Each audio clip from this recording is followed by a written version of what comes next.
Good evening, everyone. Thanks for tuning in to our latest live stream. So we're going to be here between 5 and 6 o'clock this evening, talking about the ninth winter 2019-2020 update and taking as many of your questions as we can.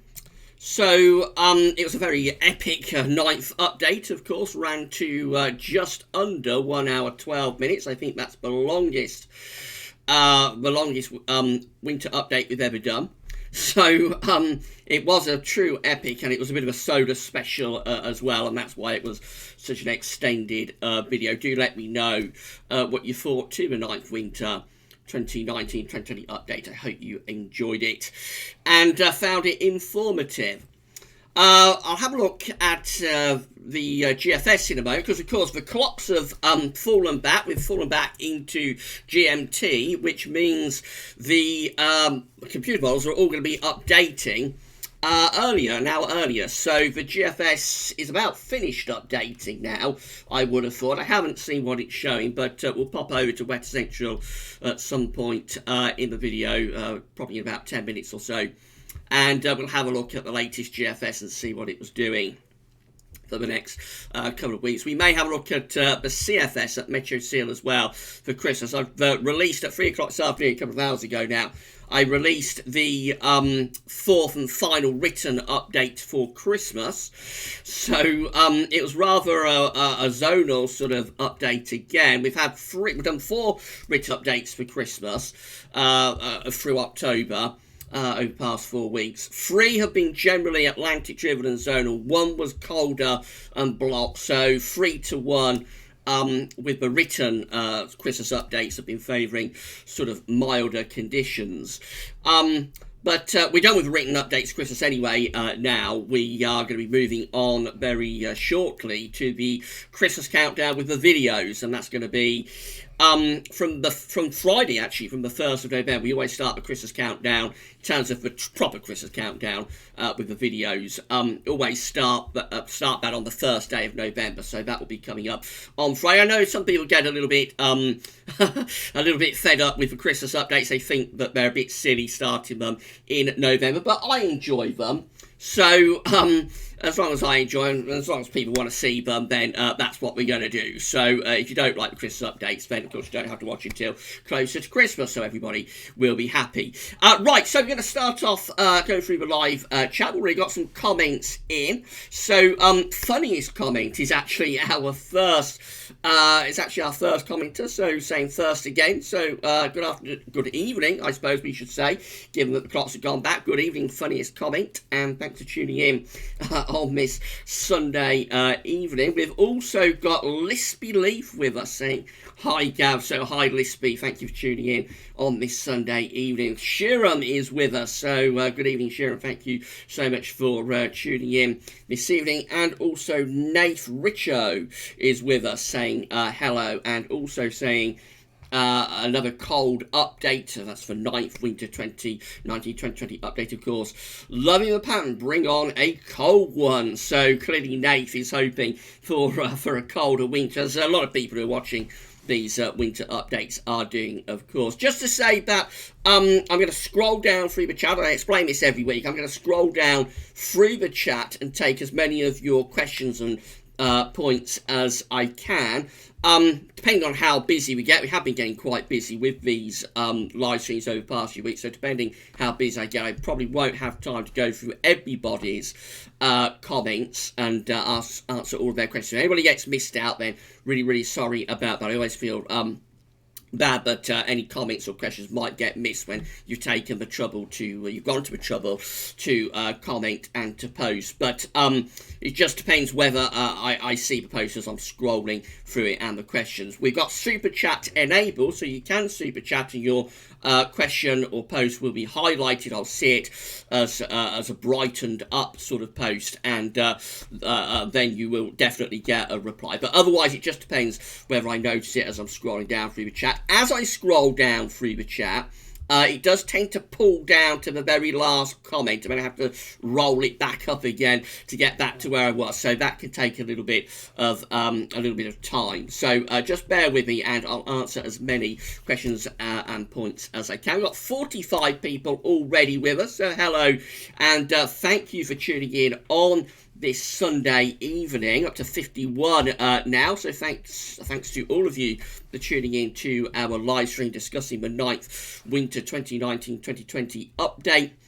Don't forget to smash your like button and let us know that you are enjoying the live stream. VK is with us saying good evening, guys. So good evening, VK. Thanks for tuning in on this Sunday evening. Alex Duncan is with us saying, hey Gav, thought you were an hour late, but the UK set its clocks back. Yeah, that's right, we fell back to GMT overnight, Alex, so we got an extra hour in bed, which was very useful for me, doing winter updates, of course, recording them late on a Saturday evening, so that was a useful extra hour. But yeah, we went back to Greenwich Mean Time overnight, which means for us anyway, the computer files are actually coming out an hour earlier. I'll have a look at GFS very shortly. Funniest comment: I only watch half of live stream. Well, you watch as much as you can, funniest comment. So you watch as much as you want, my friend, and we're going to carry on until 6 o'clock anyway.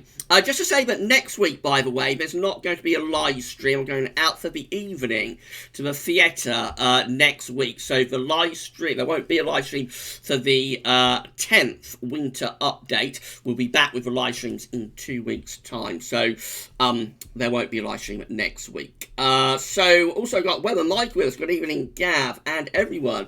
Apologies for not seeing winter update yet. It's a cracking update, I think, Weather Michael. We're focusing on, well, of course, we look at all of the Gav's of his methodology, but we're specifically focusing in the second half of the video. We have over half an hour on this, getting on for 40 minutes, I think, looking at solar activity. So it does become like a solar special, this 9th winter update, and we look at solar minimum winters and what that could mean for this coming winter. So do have a look at the 9th winter update when you get the chance. Katrine Baso is with us saying, thank you, Gavin, for another brilliant 9th winter 2019-2020 update. Thank you so much, Katrine. It does seem to have gone down quite well, I think, this winter update, so hopefully everybody enjoyed it and found it interesting. Philip is with us saying, evening, Gav, from a still flooded Shropshire.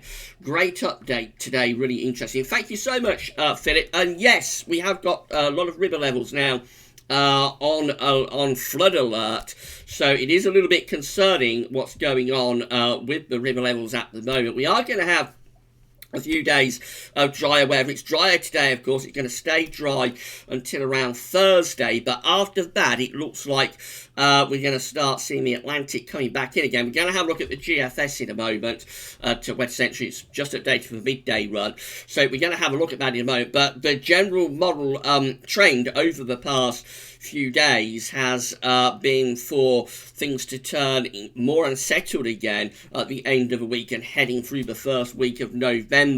If we're going to set up a wet November, things could get really quite critical in terms of the river levels. I said in yesterday's 10-day video update that I am seeing sort of a similarity with this autumn now to the autumn of 2000, which had really a lot of wet weather and really bad flooding as well. So it's a little bit of a worry what's going on here. But as I say, we are going to have around 3, 4, 5 days of drier weather. It started today. It's going to carry on till around 30. So hopefully that will allow those river levels to go down just a little bit.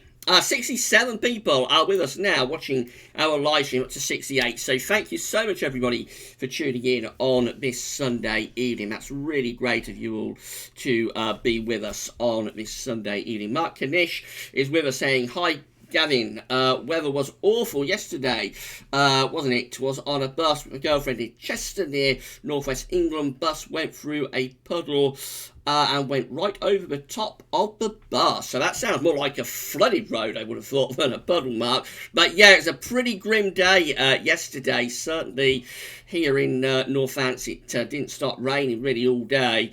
And it became really cold very quickly as well. It was quite mild in the morning yesterday, but by around 4 o'clock in the afternoon, the temperature had really tumbled by several degrees. It felt properly wintry, actually, by the end of yesterday afternoon. Very dramatic drop in temperature. That much better day today. Plenty of sunshine and dry weather. We are going to have some cold nights coming up, though. Watch out for some night frost in the next few nights. I think we'll be going down to -2, -3 in some parts of the country. So it's just pulled down to the bottom of the chat, so I'm going to have to scroll back up again and have another look at what you're saying. So we've got Erky with us saying we have the coldest October temperature in Finland since 2012, -23 degrees, with the winter is taking place in the whole of Scandinavia in the coming days. And when I looked at the E7 GFS, the ECM makes more sense of them. So yeah, cold is digging in across Scandinavia, definitely, and it looks like there's going to be some pretty wintry weather to come in the days ahead. Maybe this winter is getting off to an early start. I think we will start to see the snow gets piling up a little bit, perhaps, over Scandinavia in the next day or so. VK is saying, Gav, did you hear about time-saving hours going to be scrapped? Not sure when. So they've been talking about this sticking with British summertime for a long time. It never really seems to happen. We still seem to find ourselves turning the clocks backwards and forwards twice a year. I have to say I prefer to stick with GMT purely for the fact that we get the miles an hour earlier. It's much easier, particularly in terms of the GFS 6 o'clock in the evening run.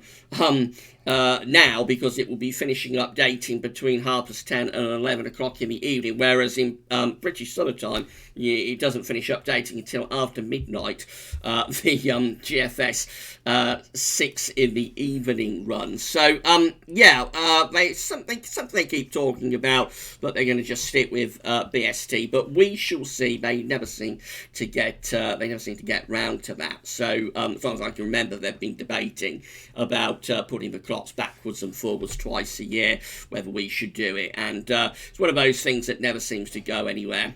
74 people are with us now, 75, so thank you so much, everybody, for tuning in to our live stream this afternoon. So what did you all think to the 9th winter update then? I thought it was a pretty interesting update, especially the solar part of it. So we established that there is a definite connection between solar minimum winters and colder winters. So the overall analogues package for solar minimum winters definitely points to northern blocking, particularly so in January and February. So overall, being at solar minimum, it's not a surprise. It's what I think most people would expect. Solar minimum does point you towards a colder winter. Not quite as straightforward as that, though, because when we dig down and take out the solar minimum winters that are going from even to odd numbered solar cycles. So that's what we're doing this time. We're going from solar cycle number 24, an even number, to solar cycle number 25, an odd number. When we pull those particular solar minimum winters out, we don't see anywhere near as strong a signal for northern blocking. I'm not sure why that would be the case, but it is something that has been apparent when we've looked at this over the past year or two in the winter updates, and we drilled down a little bit further into that today.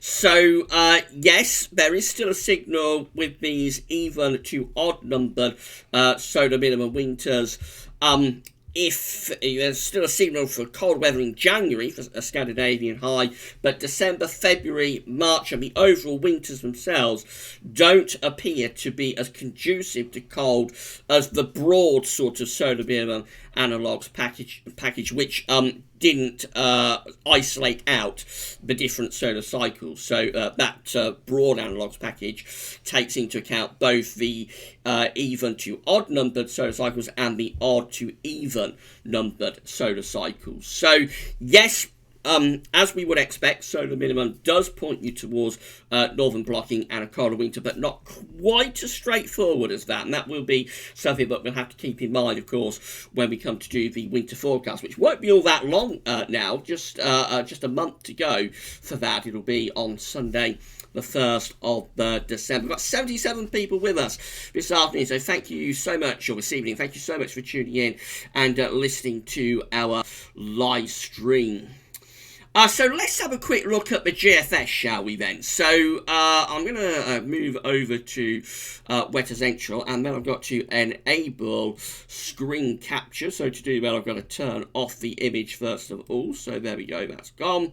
And then I'm going to enable screen capture, and we'll just have a very quick look and see what the GFS is showing. Hopefully you can all see this. So we're at weathercentral.de, of course. So let's move over to West Central. There we are. It's completely out already, the midday run. So that's the benefit of being in GMT. If we were still in British Summer Time, then it would only be a short way into this midday run. But of course, it's already out now. So we're going to have a quick look. Let's enable hover so we can do the mouse over.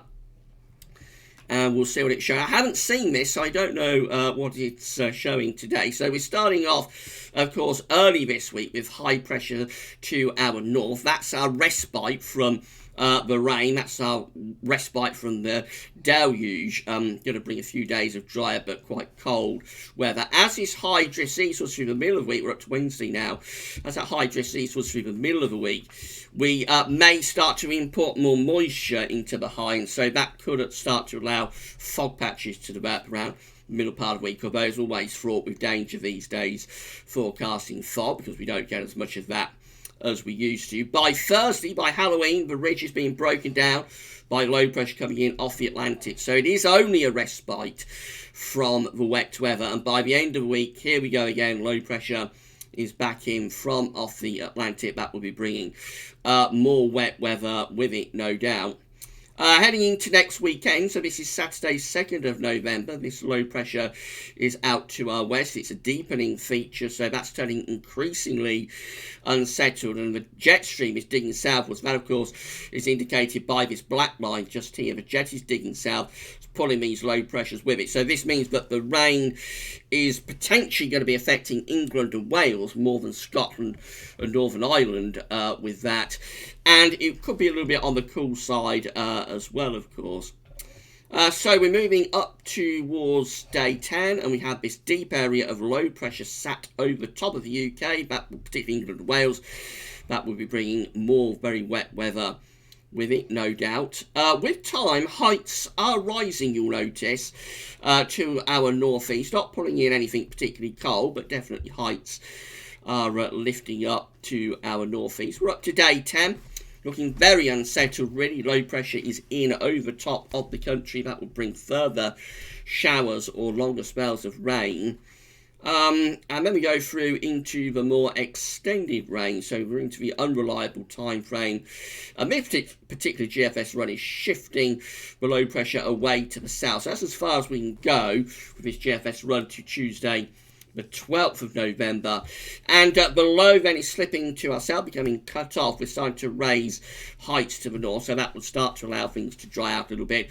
We are pulling up some quite mild southerly winds though, so not cold, actually quite mild there through those through the second week of November, but really unsettled. I mean, we're talking about a lot of wet weather here from around Thursday, Friday onwards, right way through into the second week of November. So there is going to be further rainfall to come And as I said, it's a little bit concerning the way the river levels are rising up very, very quickly with this autumn deluge. We also have the GEM almost fully out as well. So shall we have a quick look at what the GEM is showing? Sorry, I don't think there's a mouse over actually with that. Oh yeah, there is hover. So got to click hover.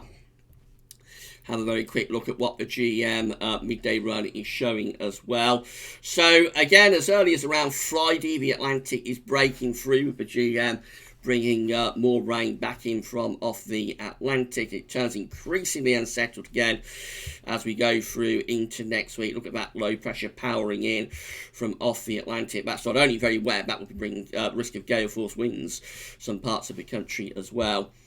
Turning a bit colder actually as we move up towards day 10. That low pressure then starts to shift over to the east. We begin to pull down colder air from the north. That's how we look as we get to almost to 240 hours as far as it goes. It's to Wednesday the 6th of November. We've got low pressure then in Biscay with deep low pressure over Scandinavia. That is trying to pull down some really quite cold air from the north. So the GEM is very unsettled. Yes, further bouts of rain coming through at regular intervals starting as early as around Thursday and turning increasingly unsettled over the weekend into next week, and eventually as we move up towards day 10 the GEM is also turning things potentially colder as well, so unsettled and cold by the time we get through to the 6th of November. All model output at the moment is pointing to a very unsettled, probably first half November, but definitely first week to 10 days of November, which, as I say, is rather concerning. Right, so we get rid of that and we will put the image back up. So then we'll go back to YouTube and see what you're saying over at YouTube.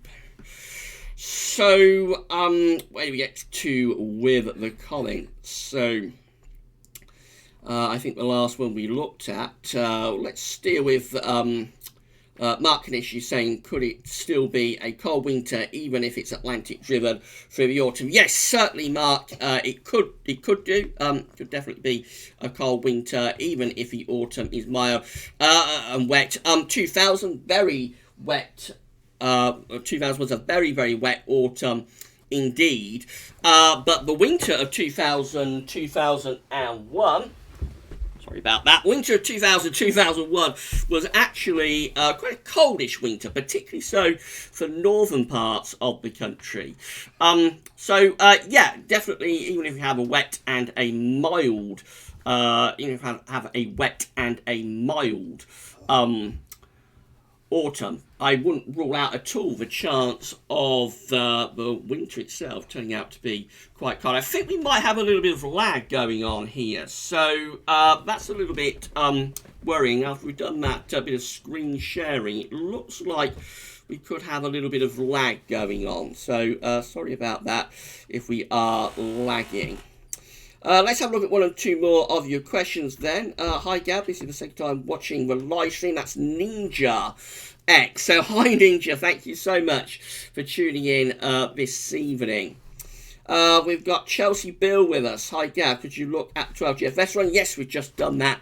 Of course, Chelsea Bill just had a look at the GFS midday run. We've got Leslie Coyle with us. Hi Gav, you mentioned Dalton minimum earlier. That was in the 9th winter 2019-2020 update. What is that and what does it mean for the UK? So Dalton minimum was a very, very low level of solar activity that occurred in solar cycles number 5 and number 6. Had a very extended run of really low solar activity lasting through those two solar cycles, and it is termed the Dalton minimum. This solar cycle, number 24, has had weak solar activity, the weakest that we've seen for like 100 years, but not down to Dalton minimum type level. So Dalton minimum wasn't as weak with solar activity as, for example, what we saw during the Maunder minimum through the Little Ice Age. But so it wasn't as weak as that, but it was the weakest levels of solar activity that we've had since solar cycle number 1. What it could mean for weather, well, back, of course, in the Dalton minimum, we did have very, very cold winter conditions, Leslie, but and very severe winters as well, but with occasional hot summers. So it tends to increase the variation, I suppose, a little bit, but favouring colder, more block winters through the last Dalton minimum, so cycles number 5 and 6. But of course, we have to factor in that now we are in kind of a modern climate, so it probably won't go as cold as it did during the Dalton minimum. Nevertheless, if we did fall down to those sort of levels of solar activity, I'm sure it would increase the chance of us getting cold winters. So I've got funniest comment saying, in the Netherlands we don't have fancy names for cold events. We always call a severe winter a horror winter. Really funniest comment. We seem to call it the beast from the east in this country. Paul James is with us. Good evening, Gal. Enjoying the live chat as always. Thanks for tuning in. Paul, on this Sunday evening. And don't forget to smash your like button. Let us know that you're enjoying the live stream. We've got 96 people with us this afternoon. So hello to all of you this evening. Hello to all of you. And thank you so much for tuning in. Mark Coker is with us. Hey Gav, any advice on how to get the missus to let me have the heating on? No, Mark, I'm afraid that's something you've got to sort out with yourself and Mrs. Coker, I'm afraid. But yeah, you're going to have to light that heating up very soon, I think, because it's going to be getting cold tonight. With very, very close to 100 people watching us. 99 people are watching our live stream this evening. So hello and thanks to all of you for tuning in this evening. Graham, and we are up to 100 people are watching our live stream now. So again, big thanks to all of you. Don't forget to hit the like button and let us know that you are enjoying our live stream this evening. We have got Graham Doolan with us saying, hi Gavin, I'm enjoying the night winter update. It certainly looks to be an interesting one if this comes off. This autumn is still looking rather similar to 1993 at the moment. So that was a cold autumn though, Graham. 1993 was our last genuinely really cold autumn. We have had a couple of colder autumns since then. So I think the autumn of 2008 was quite a cold autumn, and also the autumn of 2012 was quite a cold one too. But for a really genuinely properly cold autumn, I think we have to go back to 1993. So this autumn at the moment isn't as cold as the autumn of 1993. It's probably wetter than autumn 1993 as well. We've got 104 people with us right now on our live stream. This is the busiest live stream that we've ever done. So hello to all of you. Thank you for tuning in to our live stream. We're going to be here for another half an hour until 6 o'clock, and we're going to be taking as many of your questions as we can. So don't forget to hit the like button and let us know that you are enjoying the live stream. So we've got Pete with us. I'm from Detroit, and it's going to get cold and snowy. Or is it going to get cold and snowy this year? Well, thank you so much for tuning in, Pete, from Detroit. US forecasting isn't something that we really do at GavsWeb. I've always thought that I might like to start doing some forecasts for the United States, but it's a very different climate to the one that I'm used to over here in the UK and across Europe. So it's not a climate I'm particularly familiar with. But what I would say is that we've got this warm area, sea surface temperature anomalies in the northern Pacific Ocean at the moment. That does tend to, in the winter, align the jet stream northwest to southeast across Canada and the United States. And when that happens, you can pull cold air out of Canada and down into North America. So the way the Pacific is set up, it could be something that will favour quite a cold winter for northern parts of America. But as I said, it's not a climate I'm particularly familiar with, but it is an avenue that I have always thought about possibly exploring in terms of doing some forecasts for the United States. 110 people are watching our live stream this afternoon discussing the 9th Winter 2019-2020 update, and thank you so much everybody for tuning in on this Sunday evening. This is by far the busiest that we have been, the biggest numbers that we've had for our live stream, so thank you so much to everybody for tuning in to this live stream. Ninja X is saying, I just heard that when there is an area of high pressure, that low pressure can form under the high. So what will tend to happen when you have high pressure, let's say you've got high pressure centered over the UK, what will tend to happen is that the jet stream will elongate around the ridge. So the low pressures will often be both to the west and to the east of the ridge, but sometimes the jet stream can actually undercut the ridge. It can go underneath it.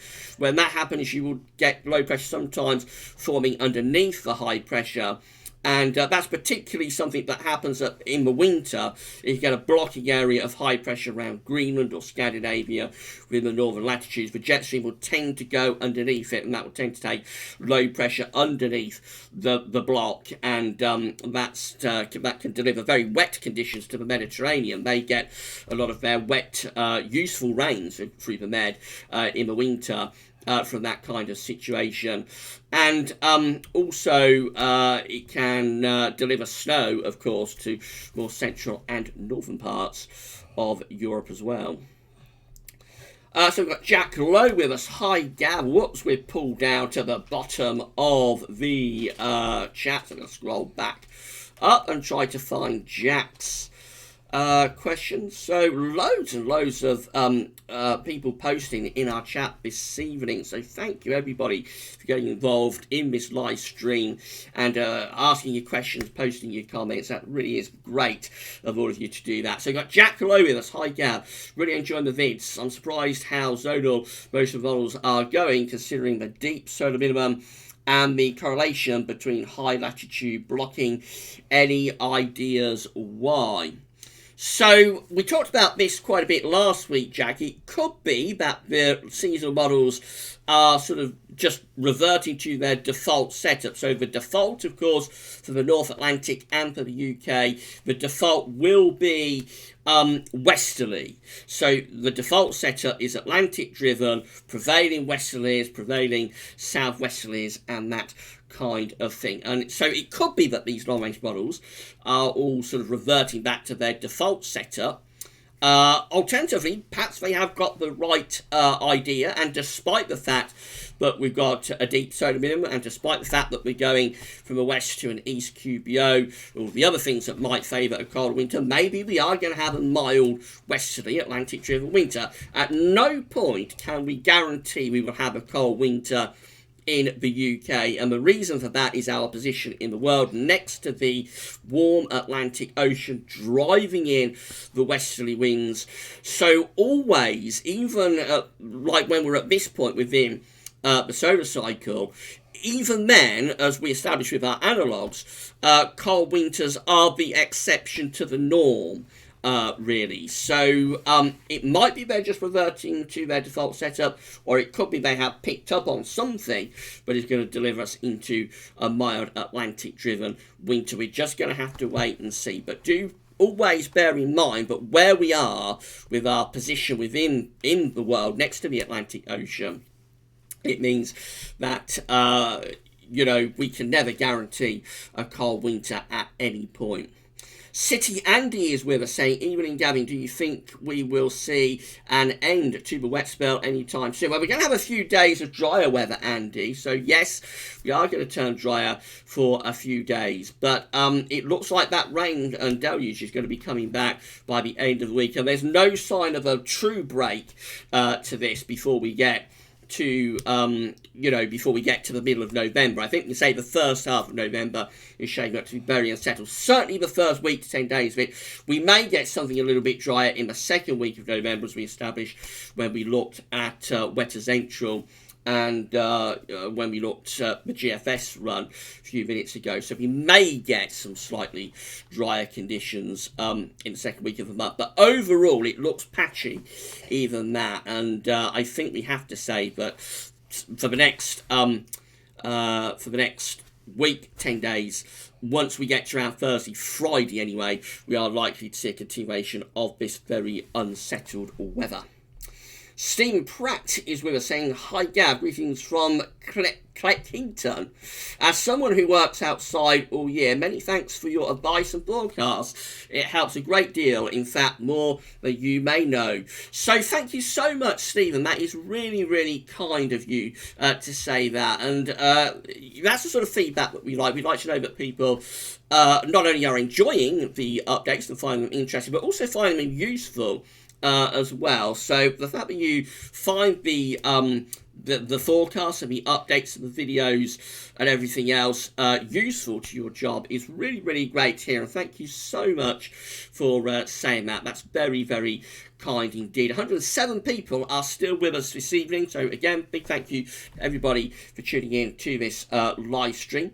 We've got Jeremy Greer with us saying, "Hi Gav from a very chilly Ballymena in Northern Ireland." Yeah, it's chilly here too as well, Jeremy, and I think we're going to be looking at some night frost to come in the next few nights. iTech is with us saying, "Absolutely love your live streaming on Sundays. I always tune in." Thank you so much, iTech. That really is very, very kind. Remember, we won't be live streaming next week. There's not going to be a live stream next Sunday. We will be back in 2 weeks' time when we'll have a live stream for the 11th Winter 2019-2020 update. But next week, I'm off to the theatre in the evening. I'm going to have an evening out. So there won't be a live stream to go with the 10th Winter 2019-2020 update. Let's see if we can scroll down through a few more of your comments. Again, we've got so many comments coming in, but I can't get to everybody. So, excuse me, really sorry if I miss anybody out. It's just purely the fact that the chat is so busy tonight.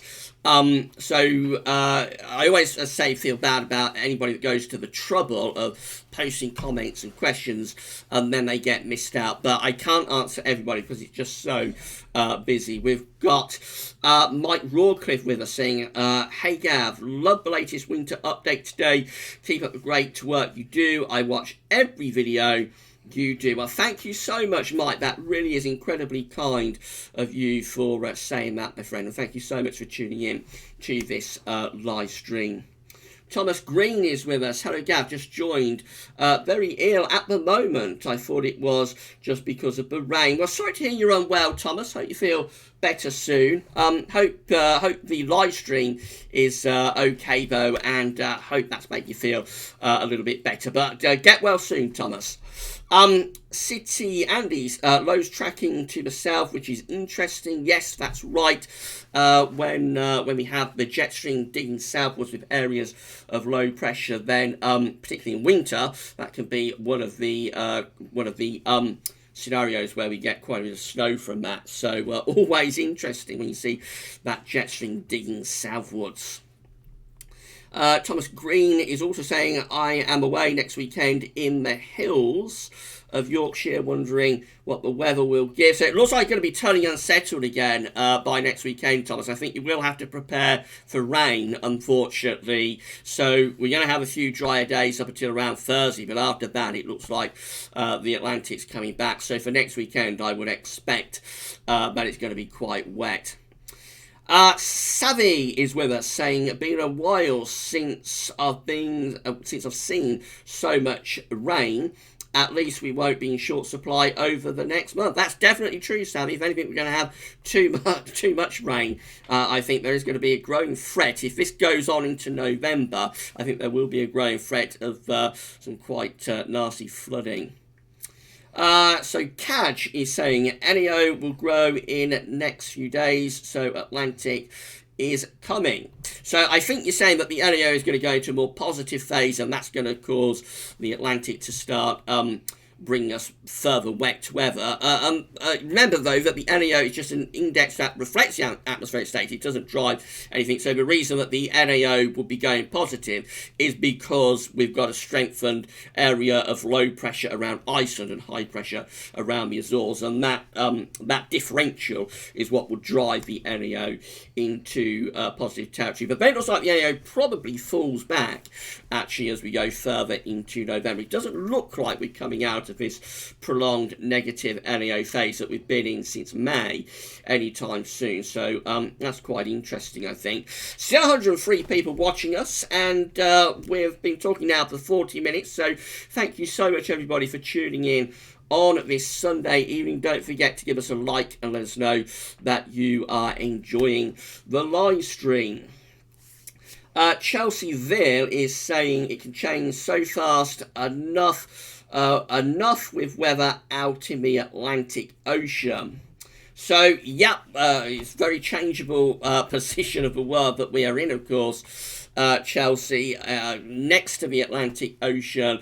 You know, we have weather coming from all directions. We're next to the ocean, and we've got the continent next to us as well. So we're looking for westerlies, looking for easterlies, and it means we're kept on our toes though when we're forecasting, because there is always a lot to keep an eye on.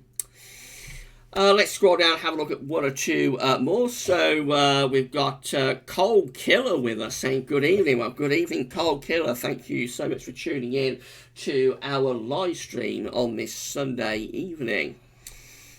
We've also got Shiram asking, hello Gavin, think there is a pattern between wet Novembers and cold winters following. That's something that we've looked at in past years, Shiram, and yes, it does seem that if you have a wet November, it can favour a colder winter. Not sure about wet Octobers though, and this has been a very, very wet October. That could be something new that we're going to be looking at, I think, when we come to look at the analogues for October in the next couple of coming updates. That'll be something new, because we've never had a really wet October since we've been doing these winter updates. So that's definitely going to be something that we'll be focusing on. What could a wet or a very wet October mean for this coming winter? But yeah, as far as November is concerned, we have looked at that in the past, so there is seemingly a connection between wet Novembers and colder, or the chance of colder winters. The late Paul Bartlett, the forecaster from Rutland, one of the things he looked out for, I know, was for a wet November, a dry October, and a wet November, I think, and particularly more on the November side, though. So if we are going to have a wet November, maybe that will increase our chance of a cold winter. We'll have to wait and see. So we've got Sunday Racers saying got fed up waiting for snow, so booked holiday to Sweden in February. Is Scandinavia looking at an especially cold winter? It's too early to say at the moment, Sunday Racers. We haven't released a Gasworthy's winter forecast for the UK yet, so we can't say what we're favouring and what we're saying for other parts of Europe. When we do release a forecast, we will, try and have a look at what's going on across, or what could be going on across other parts of Europe as well. So that'll be something to watch out for when we release Gasworthys.com Winter 2019-2020 forecast on the 1st of December. But as long as you've booked for like northern parts of Sweden, I reckon you're going to do pretty good in February for snow. Really, I would suspect if you're in a mountainous area, for example, or close to the Arctic Circle, I think you'll do pretty decent for snow in February. Global Weather Updates is with us saying, hello Gav, I have a feeling we will have a cold winter. So, excuse me again, hello Global Weather Updates, thank you for tuning in on this Sunday evening. I think a lot of people are feeling that we might be heading towards a cold winter. Of course, I can't say anything personally because I've got the winter forecast to do and I don't want to prejudge anything. So you're going to have to wait until the 1st of December to see what we're predicting at Gasworthy's. But I think intuitively, the way a lot of people are thinking is that this could be a colder winter, but of course that doesn't necessarily mean that it will be. I think there was quite a high expectation that that last winter would be cold, and it didn't really come to anything. So we shall see anyway, and of course, as ever with the weather, time will tell. Math Mikey is saying, do you think if the next solar cycle is Delta minimum, we could reach Maunder minimum levels? I would think that's highly unlikely, Mikey, because you never know with anything when it comes to solar activity and the weather and climate, so you never guarantee anything. But I think what we would be looking at for solar cycle 25 at the worst is like a Delta minimum type level. That's like at the very lowest end of the range that NASA are forecasting from their median range, which is for a solar cycle to be very similar, solar cycle number 24, to their upper range, which is to be a little bit more active than solar cycle 24, and their lower range is sort of going down towards Delta minimum type level. So if we was to come in at NASA's lower range for their solar cycle 25 forecast, then that would take us to a Delta level.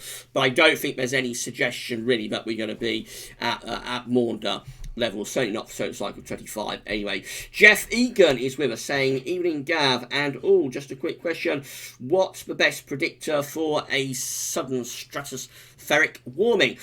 Evening Jeff, thanks for tuning in on this Sunday evening, my friend. So I'm not sure there are any predictors really for a sudden stratospheric warming. That's one of those things that is very unpredictable, and when we get into winter we just have to watch to see what the stratospheric temperature is doing. Of course, most winters do have some sort of warming event of the stratosphere. They're very common, but they tend normally to happen quite late on. So by the time they happen in either sort of late February, March time, then you are out of the winter. I suppose that could be one of the reasons why we actually have a greater chance of a white Easter in the UK than a white Christmas, because very regularly we do get sudden stratospheric warming at the end of the winter that takes us into the spring, and often that can produce cold snaps when we get through into January, and also what am I talking about? That can produce cold snaps when we get through into March and April.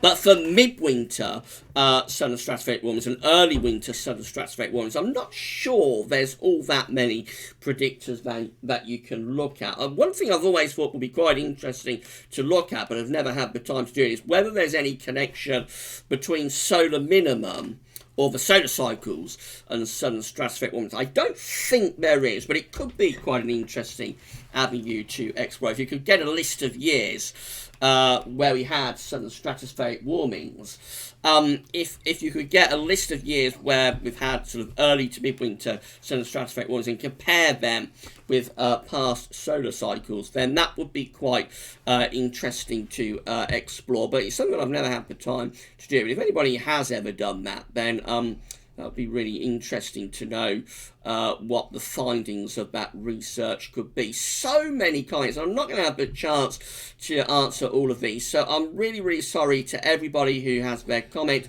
or their questions unanswered.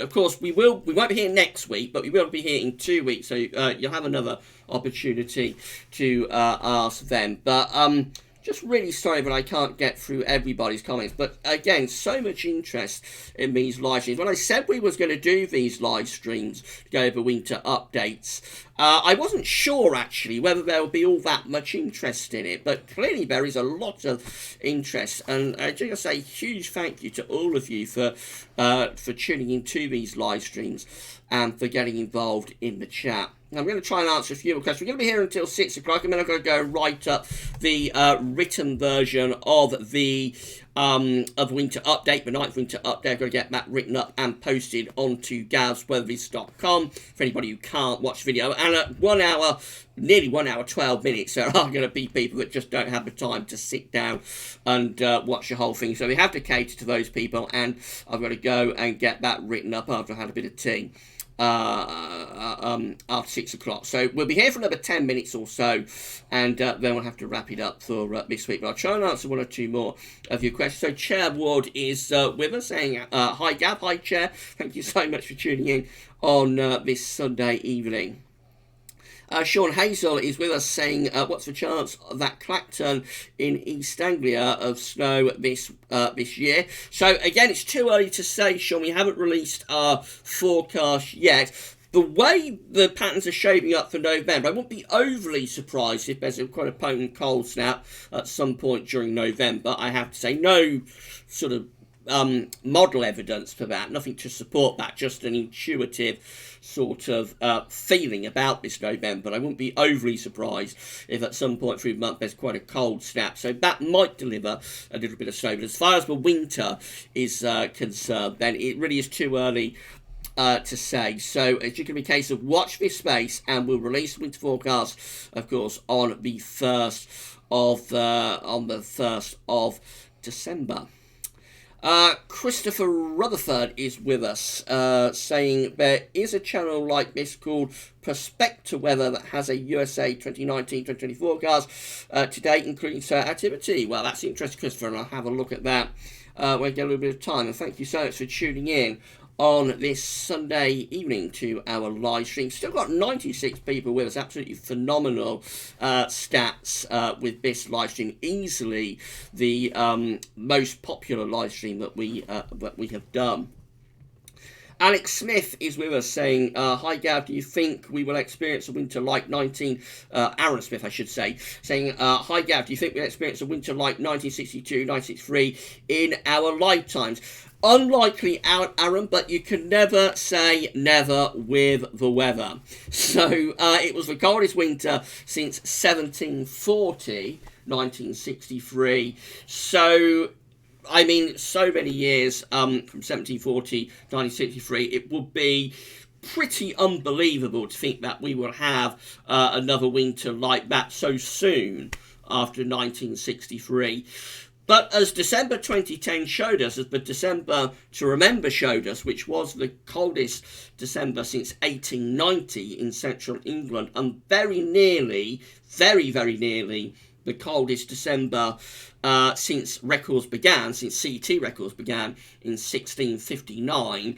Coldest December UK-wide on record back to 1910 as well. So as that shows us, we can still get phenomenally and extremely cold weather in the UK given the right setup. Has to be exactly right, but if we get the exact right setup, we can have still very extreme and impressive cold weather in this country. Of course, it's much harder to do that over a full winter, compared to just 1 month. But if we was to get right pattern, I wouldn't rule out the chance of another 63.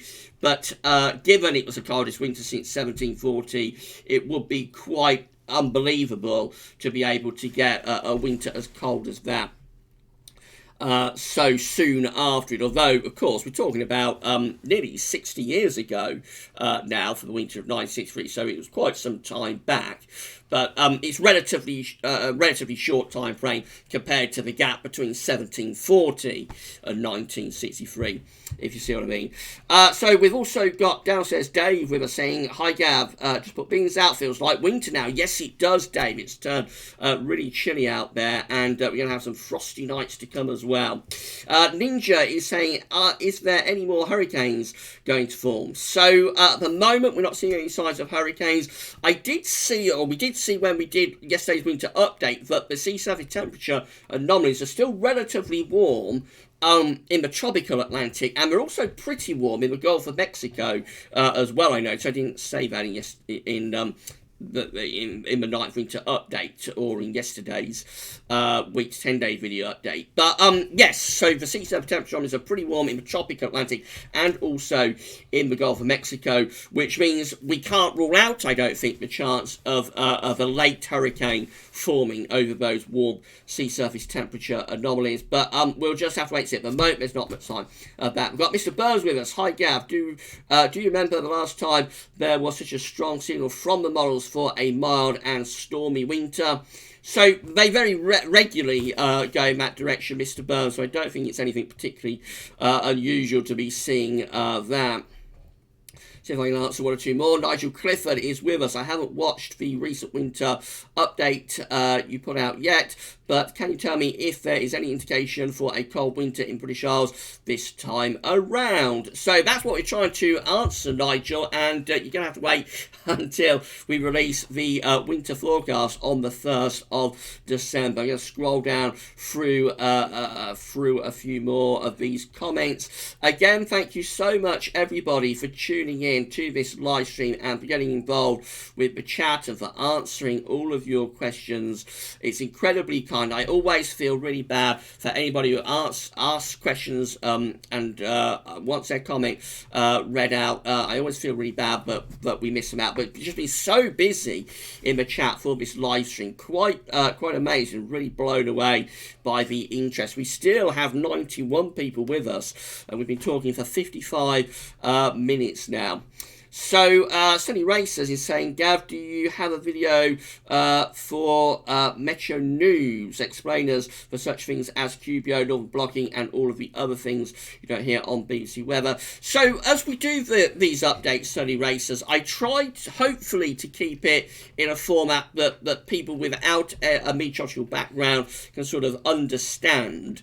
But I have always thought about doing some tutorials, actually, about these various aspects, things that are quite complex, like the QBO and that sort of thing. I have done a couple of tutorials. I did one, a tutorial about the GFS ensembles. I remember that went down quite well. But again, it's just time, really, time constraints with all of the other videos and updates that we're doing. Means that I haven't really had the time to do any tutorials, but it is definitely something that I would be interested in. I would be interested in doing if I could get the time to do it. But hopefully, when we do the longer range stuff, you're able to follow them even if you haven't got a meteorological background. That's what I've always hoped for. Anyway, City Andy is saying, I think QBO is disrupting BB, so this winter could end up being snowy and cold. Well, definitely got this disconnect between what's happening in the stratosphere, which is pointing towards a strengthened polar vortex, and what's happening in the troposphere, which is pointing towards sort of a weakened westerly flow. So maybe the QBO is playing a part in that. Adam Blunston is saying, Hi Gav, I heard Cornwall could be in for the coldest winter in 50 years. So, Adam, I think that's quite unlikely that we will have the coldest winter for 50 years. There's always a lot of press speculation and forecasts coming from various places flying around in the papers, but I think it would be unlikely to get coldest winter for 50 years. But again, never say never with the weather. You just never know what the weather gods have up their sleeve. Isaac Shaw is saying, Hi Gav, thanks for videos. Is MeteoSeal accurate? Well, I've got no reason to think that it isn't, Isaac. They're just MeteoSeal. They just show data. So I've got no reason to think that they're not accurate at MeteoSeal. I suspect what you might mean is kind of the CFS and the long range charts that we're going to show in the winter updates, in the Christmas updates, I should say. We're going to start on the 1st of November. Whether that's accurate, of course, that's long-range model output, and so that comes with a big health warning. But MeteoSeal as a website, I'm sure they're as accurate as they can be. Let's go down through one or two more. Again, I'm having to miss out a lot of your comments, and I'm really, really sorry about that. It's just purely the fact that it's been so busy, so much interest in this live stream that I really can't go through everybody's comments. So we've got Andy Cruz saying, Hi Gav, I'm a little late. Question, what was the rationale for splitting solar minimum winters in two groups, odd to even and even to odd. So that's something that we've looked at in past years, Andrew, and I think it was our good friend Terry Scully, actually, a couple of years ago, that pointed us in this direction of their...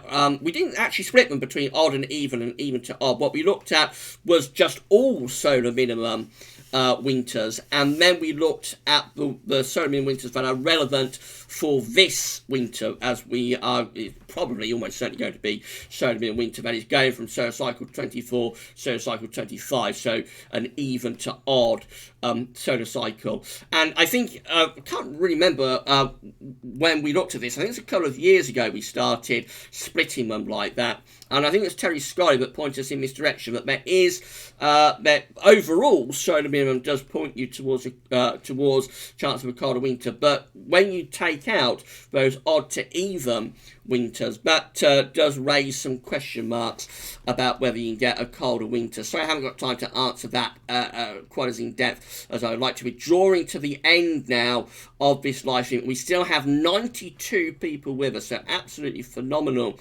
response to this live stream. So we've got just one or two more to answer, perhaps. Let's go through. So we've got John Corner saying, it'd be nice to know if there was a difference in the length between odd numbers to even numbered minimum. So that could be something that we could look at in a future week, perhaps, John. Definitely. Sunny Racers is saying, learn so much about meteorology from Gazos. Many thanks for the bits. Thank you so much, Sunny Racers, for saying that. Bob is with us saying, love your videos. Well, thank you so much, Bob. That really is incredibly kind. And Cathless is saying, do you think the excess rainfall in many areas is going to lead to crop failures and flood shortages? I'm not sure about that, Cathless, actually. So I'm not sure whether we've seen such a level of rainfall that it would lead to crop failures. But definitely it's concerning, and we're just going to have to wait and see what happens and what transpires in the next few weeks. Shiram, thanks going for the live stream. Enjoy the theatre next week. Thank you so much, Shiram, for that. And yeah, I think that pretty much covers it. So thank you so much, everybody, for tuning in on this Sunday evening. As I say, absolutely phenomenal response. Even now, we've got over 90 viewers with us. So just a huge thank you to all of you for tuning in to this live stream. Biggest response that we've had so far. And again, I'm just so sorry to anybody that asked questions or commented, and I had to miss out their comment, but the chat has been so busy that I couldn't possibly answer everybody. We'd probably be here for around 3 hours if I did that. Right, so I'm going to round it up there. Be coming few days, I'm going to be focusing, I would have thought, on the change back to unsettled weather in terms of the week to 10 day video update. So we know it's highly likely that this little drier interlude that we've started today is not going to have very long to run, and by Thursday, Friday, we're probably going to be back to unsettled conditions, and we can expect those unsettled conditions then to run on into the first week of November. So I think that will be the primary focus of the video updates in the next few days. I'm not sure what we're doing for next week's 10th winter update yet. I think we might have a little bit of outside the box analogues to go through with that. Of course, we will go through all of the other things that we look at as well. Maybe a bit of November data, we'll see. And again, remember, there's not going to be a live stream this time next week. We're going to take a week off next week. The live streams will be back with the 11th winter update in 2 weeks' time. Right then, so I'm going to end the live stream there. Thank you so much for tuning in this evening. I'm going to get a bit of tea, and then I'll get the written version of the 9th winter update done and posted onto GazWeathers.com. If you're waiting for that, it'll probably be after 8 o'clock this evening. But all that remains is to say thank you so much, everybody, for tuning in, and that is going to be it for now. Thank you so much to all of you for tuning in.